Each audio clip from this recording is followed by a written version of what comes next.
Hey everybody, Greene here for another video lesson. This is a little bit different because this is part one of a series of 5 lessons I'm going to be doing for TrueFire as part of a friendly competition. So anyway, I hope you enjoy these brief but informative lessons.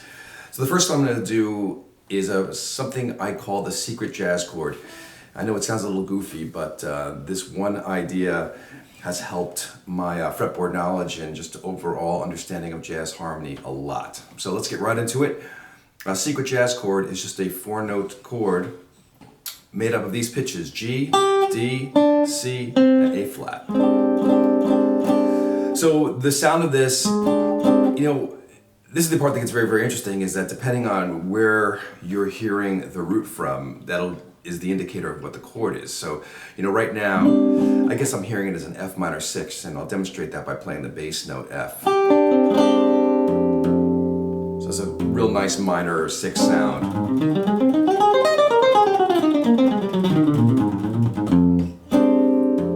Okay, another chord it can be, and I'll go through the ones that I use most often.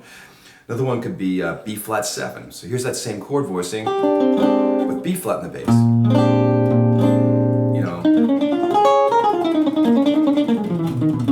So that's much more of a dominant quality now. I could still use that same type of linear material though.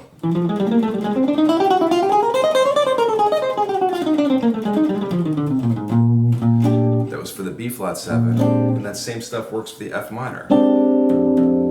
It's the exact same lines basically.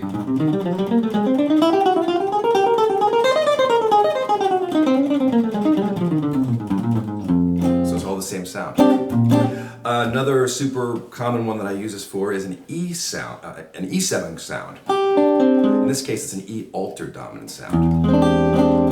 These notes become sharp 9, the 7th, flat 13, and the major 3rd. But again, same chord scale relationship.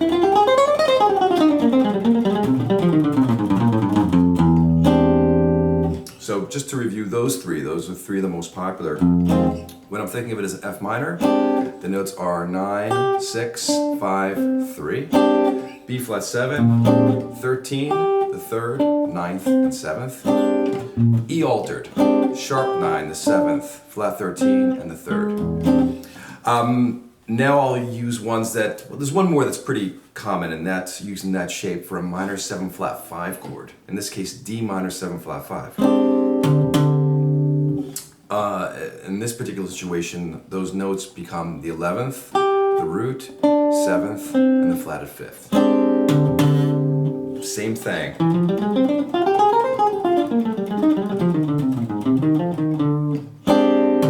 D minor 7 flat 5. And there's 2 more. The next one, this is in no order of importance necessarily, but the A flat major 7 sharp 11 sound. Here's an A flat major 7 chord, sharp 11.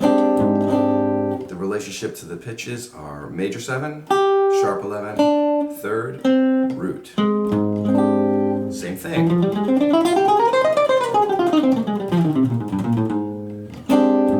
And the last one is a fairly modern sounding chord, which is a sus chord of the flat 9. So in this case, G sus flat 9.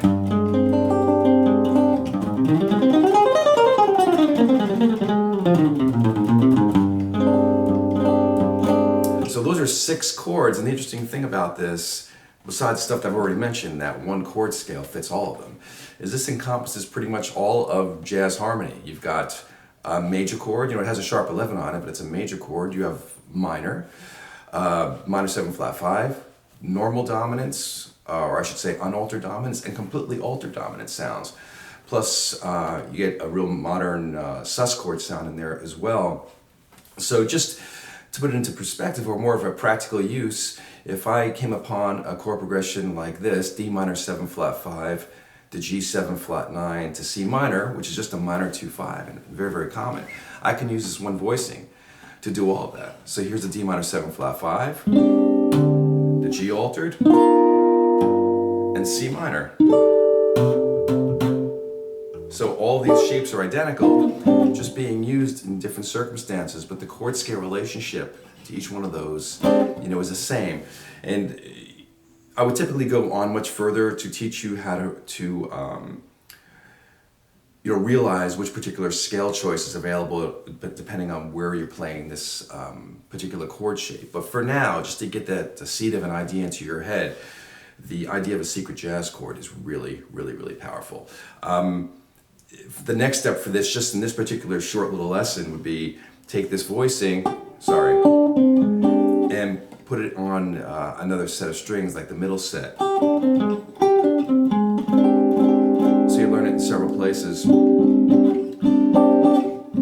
Sorry about that.